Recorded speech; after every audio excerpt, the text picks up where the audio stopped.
Hello everyone, welcome to Pragya's little hearts.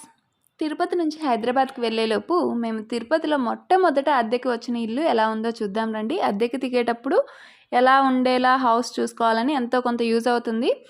Balcony అయితే చాలా స్పేసెస్గా ఉందండి. మెయిన్ డోర్ దగ్గర అయితే గ్రిల్ ఫస్ట్ లేకపోతే మేము ఓనర్తో ముందుగానే అడిగితే ఓనర్ మాకు అరేంజ్ చేశారండి, కొంచెం టైం తీసుకుని అయినా. ఇక మెయిన్ ఎంట్రన్స్లోనే మనకి కబోర్డ్స్ వస్తాయండి. ఇది ఈశాన్యం కార్నర్ కాబట్టి ఇక్కడ నేను అంత వెయిట్ పెట్టదలుచుకోను, కాబట్టి అంతగా యూజ్ అయ్యేవి కాదు. పైన వచ్చేసి నేను టీవీకి సంబంధించిన కాటన్ బాక్సెస్ అలా లైట్ వెయిట్ పెట్టాను, ఎక్కువగా మనం తీసేందుకు వీలు లేకుండా. ఇక ఇది కబోర్డ్ అయితే అంతగా యూజ్ అవ్వదు, కరెంట్ మీటర్కి అడ్డంగా ఉండేది. కింద దాన్ని నేను ఎక్కువగా యూజ్ చేసేదాన్ని కాదు, ఎందుకంటే పూజా రూమ్ అంటే దేవుడి పటాలు ఆ సైడ్ వస్తాయని చెప్పి. ఇక మనకి రైట్ సైడ్లో మొదటి టీవీ టేబుల్ అండి, చాలా సింపుల్గా డిజైన్ చేశారు, కానీ బ్యాక్ సైడ్ చెక్కతోటి వాల్కి ఫిక్స్ చేశారు కాబట్టి బూజంతా పట్టేసేది. నేను ఇక్కడ ఎక్కువ ఐటమ్స్ పెట్టానండి, కొన్ని కొన్ని మెమరీస్ ఉన్న ఐటమ్స్ తప్ప. ఇక టీవీ టేబుల్ మీద ఉండే టీవీ కూడా ఆల్రెడీ ప్యాక్ చేసేసాం, ఎందుకంటే ఇది షిఫ్ట్ అయ్యే ముందు ఇల్లు బాగుంది కదని నేను వీడియో చేయడం జరిగింది. సో ఇక ఐరన్ చేయడానికి యూజ్ చేసేవి సెటప్ బాక్సెస్, ఇంటర్నెట్వి అన్నీ ఇక్కడ ఉండేవి. కొన్ని కొన్ని చిన్న డ్రాస్ ఇచ్చారండి, దాంట్లో మనం రిమోట్స్, కొన్ని కొన్ని వైర్స్, ప్లగ్స్ లాంటివి పెట్టుకోవడానికి యూజ్ అవుతూ ఉంటుంది. ఇక మనం ఆపోజిట్లో చూసినట్లయితే మెయిన్ ఎంట్రన్స్కి లెఫ్ట్ సైడ్ పూజా రూమ్ వస్తుందండి. ఈ స్పేస్ ఎందుకో నాకు కొంచెం ఎక్కువ వేస్ట్ చేశారనిపించింది. నేను ఈ పూజా రూమ్ డోర్కి పైనే క్లాక్ పెట్టానండి, ఎందుకంటే నాకు ఆపోజిట్లో కిచెన్, మాస్టర్ బెడ్రూమ్ ఉంటుంది. మనకి టైం ఎంత అయింది చూసుకోవాలంటే ఈజీగా కనపడేలాగా సెట్ చేశాను. ఇక పూజా రూమ్ లోపలికి వెళ్ళినప్పుడు మనకి ఈ విధంగా 3 సెల్ఫ్స్ ఉంటాయి, కింద డ్రాస్ కూడా ఉంటాయండి. ఓనర్ దగ్గర లేకపోవడం వలన ఏదో వాళ్ళకి నచ్చినట్టు డిజైన్ చేశారు, కరోనా టైం కావడంతో. పైన సెల్ఫ్లోనేమో దేవుడి పటాలు పెట్టలేము, అందవు. కింద సెల్ఫ్లో పెడితే పైన సెల్ఫ్ యూజ్ చేయకూడదు, దేవుడి పైన వెయిట్ ఉండకూడదు అంటారు కదా. సో అందుకని నేనేం పెట్టాను, ఇక ఇక్కడే పెట్టేసేదాన్ని పూజకి సంబంధించిన సామాగ్రి కానీ అలాగే సామాన్లు కానీ.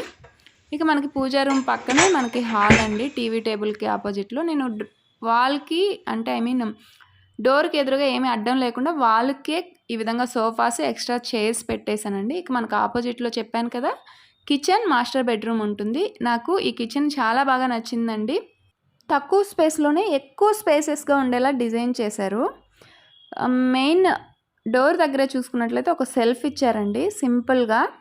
పైన మనం క్రాకరీ యూనిట్ పెట్టుకోవచ్చు, అంటే తినడానికి తాగడానికి కావాల్సిన కప్పులు, ప్లేట్లు లాంటివి పెట్టేయచ్చు. నేనైతే ఇక్కడ వీటితో పాటుగా అప్పుడప్పుడు తీసుకోవాల్సిన చిన్న చిన్న స్నాక్స్ ఉంటాయి కదా, ఆ స్నాక్స్ పెట్టాను. కింద దాంట్లో ఎక్స్ట్రా స్పైసెస్, గ్రాసరీ స్టోర్ చేశాను. షిఫ్ట్ అవుతున్నాం కాబట్టి అంతగా గ్రాసరీ లేదండి. షిఫ్ట్ అవుతున్నాం కాబట్టి ముందుగానే యూజ్ చేయని క్లోత్స్ అన్ని ఒక బ్యాగ్లో పెట్టేశాను. అలాగే గ్లాస్ ఐటమ్స్ అన్నీ పిల్లలు ఆల్రెడీ ప్యాక్ చేశారండి. కాటన్ బాక్సెస్ కూడా ముందుగానే తెచ్చి పెట్టుకున్నాను, కుదిరినప్పుడల్లా ప్యాక్ చేసేద్దాం అవసరం లేని థింగ్స్ అన్నీ అని. కిచెన్లోనే అటాచ్డ్ బాల్కనీ వచ్చిందండి, అందులో మనం వాషింగ్ మిషన్ పెట్టుకోవడానికి యూజ్ అవుతుంది. అలాగే నేను ఒక తులసి చెట్టు కూడా పెట్టాను. ఇక రైట్ సైడ్లో ఫ్రిడ్జ్ పెట్టుకోవడానికి స్పేస్ ఇచ్చారండి. చిన్న ఫ్రిడ్జ్ అయితే ఆరామ్సే పట్టేస్తుంది, కొంచెం పెద్దదైతే కష్టమే. ఇక పక్కన నేను నీటి బిందె పెట్టానండి, దాని పక్కనే గ్లాసెస్, పొద్దున్నే పిల్లలకి బాక్సెస్ ప్యాక్ చేయాలి కదా, ఆ బాక్సెస్ అన్నీ పెడుతూ ఉంటాను. మిక్సీ, అలాగే వాటర్ కెటల్, కొన్ని స్టాండ్స్లో క్లాత్స్ అన్నీ పెట్టేస్తాను. ఈ సెల్ఫ్ అయితే నాకు చాలా బాగా ఇష్టం అండి. ఎవరైనా కబోర్డింగ్ చేసేటప్పుడు ఈ విధంగా డిజైన్ చేసుకోండి, ఒక ఓపెన్ సెల్ఫ్ ఉండేలాగా. ఇది మనకి స్పైసెస్, మసాలా పౌడర్స్ పెట్టడానికి యూజ్ అవుతుంది. పైన ఈ విధంగా సెల్ఫ్ ఇచ్చుకున్నట్లయితే కొన్ని గ్రాసరీ స్టోర్ చేయాల్సిన గ్రెయిన్స్, పల్సెస్ సపరేట్గా సెగ్రిగేట్ చేసుకునేలాగా సెట్ చేయొచ్చు. పైన ఇంకా పెద్ద సెల్ఫ్స్ వచ్చాయండి. ఇక కిచెన్ డోర్కి ఇంకొక వైపు ఈ విధంగా ఇంకొక కిచెన్ టాప్ వస్తుంది. ఇందులో నేను గ్యాస్ స్టవ్ పెట్టానండి. గ్యాస్ స్టవ్ పక్కనే ఆయిల్ది ఒక చిన్న పాటు, అలాగే గీ పాట్ పెడతాను, ఎండుమిర్చి పెడతానండి, అది దంచేది. పక్కన రోల్ పెట్టుకుంటాను, యూజ్ అవుతుందని. రోల్ అటువైపు పెట్టేదాన్ని, బై మిస్టేక్ ఏమంటారు స్టవ్ మీద పడితే కొంచెం ఇబ్బంది అవుతుందని దాన్ని ఇటువైపు పెట్టాను. ఇక్కడ మనకి షింక్ వచ్చిందండి, కొంత స్పేస్ వచ్చి. ఈ షింక్ దగ్గర నేను ట్యాప్స్ పైన ఈ విధంగా ఒక చిన్నది యాక్రాలిక్ది పెట్టించానండి, ఎందుకంటే ఇక్కడ సోప్స్, చిన్న చిన్న మొక్కలు, బాటిల్స్ కడిగే బ్రషెస్ పెట్టుకోవచ్చని. ఇక కింద వచ్చేసి షింక్ దగ్గర నేను ఏమీ పెట్టనండి, ఎందుకనంటే ఇది ఏంటంటే ఎక్కువగా స్మెల్ వచ్చేస్తూ ఉంటుందని. దాని పక్కన ఉన్న సెల్ఫ్లో మొదట అయితే కింద ఆ చెక్క ఉంది చూసారా డివైడర్, అది రాలేదు. నేను మిగిలిపోయిన చెక్క ఉంటే ఇంట్లో దాంతో పెట్టించేసానండి. పైన వచ్చేసి గెంటెలు పాల గిన్నెలు పెట్టేదాన్ని. కిందనేమో ఆయిల్కి సంబంధించిన థింగ్స్ అన్నీ కిందే ఉంటాయి, మిక్సీ జార్స్. ఇక పక్కన సెల్ఫ్ వచ్చేసి 3 సెల్ఫ్స్ వచ్చాయండి. అంటే 3 లేయర్స్లా వచ్చింది. దాంట్లో నేను టీ కప్స్, పాలకి సంబంధించిన గ్లాసెస్, నీళ్ళ గ్లాసెస్, స్పూన్స్, కొన్ని పీలర్స్, అలాగే ఏమంటారు కుక్కర్కి సంబంధించిన విజిల్స్ పెట్టేస్తూ ఉంటాను. ఇక దాని కింద సెల్ఫ్లో పాల గిన్నెలు వరకు సపరేట్గా పెడతానండి. పాల గిన్నెలు వేస్తూ అన్న మిక్స్ అయితే కొంచెం పాలు ఇరిగిపోతుంటాయి కదా, అలా అవ్వకుండా. అలాగే చిన్న చిన్న ప్లేట్స్, చపాతీ కర్ర లాంటివి పెట్టేస్తుంటాను. ఇక అన్నిటికంటే కింద water bottles, grater, strainer, filter, plates అన్నీ పెట్టేస్తూ ఉంటాను. ఇక పక్కన వచ్చేసి మనకి గ్యాస్ స్టవ్ అండి. గ్యాస్ బండను మనం ఇంకా అంతకుమించి యూజ్ చేయలేం కాబట్టి దానిపైన చపాతీ ప్యాను, దోశ ప్యాను, పొంగనాల ప్యాన్ లాంటివి పెట్టేశాను. ఇక ఆపోజిట్లో కిచెన్ టాప్ కింద మనకి ఈ విధంగా సెల్ఫ్ మొత్తం అయితే రావడం ఇలా వచ్చాయి. నేను తర్వాత కొంచెం మాడిఫై చేయడం జరిగింది. ఇక్కడ మాత్రం గ్యాస్ సిలిండర్ పెట్టేసి కొన్ని డీజిల్ లాంటివి, రైస్ లాంటివి అక్కడ పెట్టేస్తూ ఉంటాను. ఇక ఈ సెల్ఫ్లో కూడా మిడిల్లో అది ఉంది చూసారా, డివైడర్ చెక్క, అది నేను పెట్టించానండి. కావాలంటే ఉంచేలాగా, లేదంటే రిమూవ్ చేసేలాగా పెట్టించాను. పైన వచ్చేసి అన్ని కుకింగ్ యుటెన్సిల్స్ అండి, ప్యాన్స్, కుక్కర్స్, గిన్నెలు లాంటివి పెట్టాను. హాట్ బాక్సెస్ కూడా పెట్టేశాను ఇందులోనే. ఓనర్ పెట్టించుకోమన్నారు, ఉన్నదే కదా చెక్క వేస్ట్ అవ్వకుండా అనేసి. కాకపోతే రిమూవబుల్గా పెట్టించాను, ఎవరైనా పెద్దవి డ్రమ్స్ లాగా పెట్టాలన్నా యూజ్ అయ్యేలాగా. ఇక కింద వచ్చేసి అన్ని గ్రాసరీకి సంబంధించినవి పెట్టేశానండి. కొంచెం స్పేస్ ఉండిపోతే పెద్ద కళాయి కూడా అక్కడే పెట్టేశాను. ఇదండి మన కిచెన్. ఇక ఇది వచ్చేసి పిల్లల బెడ్రూమ్. వీడియో తీయడానికి కుదరలేదు. సో ఇది వచ్చేసి మాస్టర్ బెడ్రూమ్. ఎంట్రన్స్లోనే ఈ విధంగా బెల్స్ లాంటిది పెట్టాను. ఇదైతే నేను పర్చేస్ చేయలేదు, ఇది కూడా గిఫ్ట్ కింద వచ్చింది, సులక్ష మ్యామ్ ఇచ్చారు.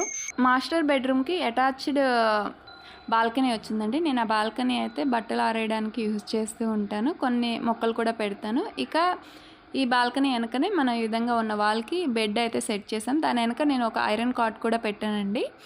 ఇక లెఫ్ట్ సైడ్లో మనకు కబోర్డ్ వస్తుంది. కబోర్డ్స్ కూడా చాలా నీట్గా డిజైన్ చేశారండి. 2 సెల్ఫ్స్ వస్తాయి, అటొకటి ఇటొకటి. ఇది మా వారికి నేను యూజ్ చేస్తూ ఉంటాను. చూసినట్లయితే మీకు చిన్న చిన్న సెల్ఫ్స్ ఇచ్చారు, డ్రాస్ ఇచ్చారు, కింద కూడా కొంచెం పెద్ద సెల్ఫ్స్ ఇచ్చారండి. మనం దానికి సెగ్రిగేటెడ్గా పెట్టవచ్చు. నేనైతే ఇక్కడ ఐరన్ క్లోత్స్ స్టిచ్ చేయాల్సినవన్నీ సపరేట్గా పెట్టేశాను. నా సెల్ఫ్లో కూడా దానికి అంటే శారీస్కి, నైట్ వేరు, టాప్స్ అన్నీ దానికి సెగ్రిగేట్ చేశాను. రెగ్యులర్గా యూజ్ చేసే పైన పెట్టాను. ఇక కింద డ్రాస్లు ఏమన్నా మన జ్యువెలరీ కానీ, యాక్సెసరీస్ ఉంటాయి కదండి, లేడీస్ అన్నాక 1,00,000 అవన్నీ దాంట్లో పెట్టేస్తూ ఉంటాను. శారీస్, కొన్ని పట్టు చీరలు అలాంటివి, బ్లౌజెస్, బ్యాగ్స్ అన్నీ ఈ విధంగా ఆల్రెడీ ప్యాక్డ్లో ఉన్నాయండి, అలా పెట్టేశాను. ఇక్కడ మనకి ఈ కబోర్డ్స్ పక్కనే ఒక విండో వచ్చింది. అక్కడైతే నేను ప్రింటర్, మా వారి ల్యాప్టాప్ పెట్టేశాను. దాని కింద ఉన్న సెల్ఫ్స్లోనే కొన్ని థింగ్స్, అంటే దానికి సంబంధించిన ప్రింటర్కి సంబంధించినవి కానీ, ల్యాప్టాప్కి సంబంధించినవన్నీ అక్కడ సెట్ చేసేసాను, కొన్ని ఫైల్స్ అలా. ఇక ఆపోజిట్లో మనకి డ్రెస్సింగ్ ఏరియా ఇచ్చారండి. ఈ డ్రెస్సింగ్ ఏరియాలోనే నేను ఒక వాల్కి ఒక సైడు క్లోత్స్ హ్యాంగ్ చేసే హ్యాంగర్ పెట్టించానండి. ఇంకొక సైడు మిర్రర్ పెట్టిద్దామనే ఐడియా ఉండేది, కాకపోతే ఈలోపు షిఫ్ట్ అయిపోయాము కొన్ని అనివార్య కారణాల వల్ల. అవి ఎందుకు ఏంటని ఈసారి ఎప్పుడైనా వీడియోలో షేర్ చేసుకుందాము. ఈ వీడియో తీయడానికి గల కారణం, ఒక ఇల్లు డిజైన్ చేసేటప్పుడు కానీ, అద్దెకి తీసుకునేటప్పుడు కానీ ఎలా ఉండాలి అని ఐడియా కోసమే అండి. ఈ వీడియో కనుక మీకు నచ్చినట్లయితే please like, share and subscribe. Thank you for watching. Bye bye.